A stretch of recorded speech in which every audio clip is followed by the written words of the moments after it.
நியாயாதிபதிகள் 13ஆம் அதிகாரம். இஸ்ரவேல் புத்திரர் மறுபடியும் கர்த்தரின் பார்வைக்கு பொல்லாப்பானதை செய்தபடியினால் கர்த்தர் அவர்களை 40 வருஷம் அளவும் பெலிஸ்தர் கையில் ஒப்பு கொடுத்தார்.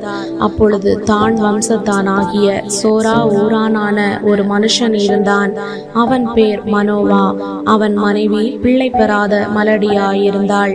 கர்த்தருடைய தூதனானவர் அந்த ஸ்திரீக்கு தரிசனமாகி அவளை நோக்கி, இதோ பிள்ளை பெறாத மலடியான நீ கர்ப்பந்தரித்து ஒரு குமாரனை பெறுவாய். ஆதலால் நீ திராட்சரசமும் மதுபானமும் குடியாதபடிக்கும் தீட்டானது ஒன்றும் புசியாதபடிக்கும் எச்சரிக்கையாயிரு. நீ கர்ப்பந்தரித்து ஒரு குமாரனை பெறுவாய். அவன் தலையின் மேல் சவரகன் கத்தி படலாகாது. அந்த பிள்ளை பிறந்தது முதல் தேவனுக்கென்று நசரேயனாயிருப்பான். அவன் இஸ்ரவேலை பெலிஸ்தரின் கைக்கு நீங்களாக்கி ரட்சிக்க தொடங்குவான் என்றார். அப்பொழுது அந்த ஸ்திரீ தன் புருஷனிடத்தில் வந்து, தேவனுடைய மனுஷன் ஒருவர் என்னிடத்தில் வந்தார். அவருடைய சாயல் தேவனுடைய தூதரின் சாயலை போல மகா பயங்கரமாயிருந்தது. எங்கே இருந்து வந்தீர் என்று நான் அவரிடத்தில் கேட்கவில்லை. அவர் தம்முடைய நாமத்தை எனக்கு சொல்லவும் இல்லை. அவர் என்னை நோக்கி, இதோ நீ கர்ப்பந்தரித்து ஒரு குமாரனை பெறுவாய். ஆதலால் நீ திராட்சரசமும் மதுபானமும் குடியாமலும் தீட்டானது ஒன்றும் புசியாமலும் இரு. அந்த பிள்ளை பிறந்தது முதல் தன் மரண நாள் மட்டும் தேவனுக்கென்று நசரேயனாயிருப்பான் என்று சொன்னார் என்றாள்.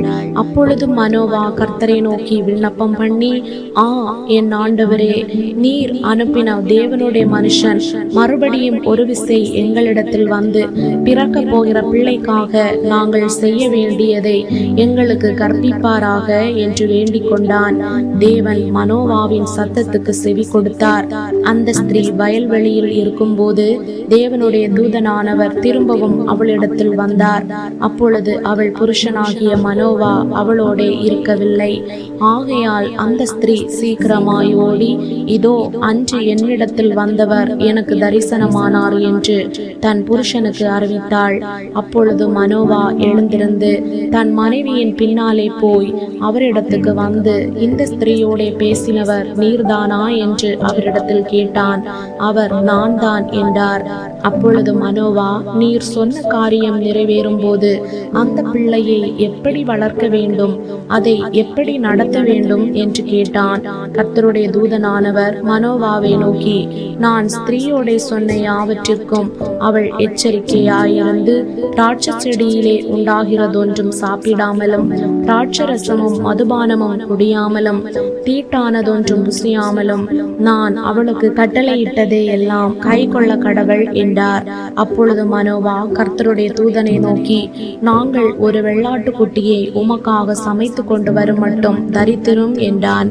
கர்த்தருடைய தூதனானவர் மனோவாவை நோக்கி, நீ என்னை இருக்க சொன்னாலும் நான் உன் உணவை புசியேன்.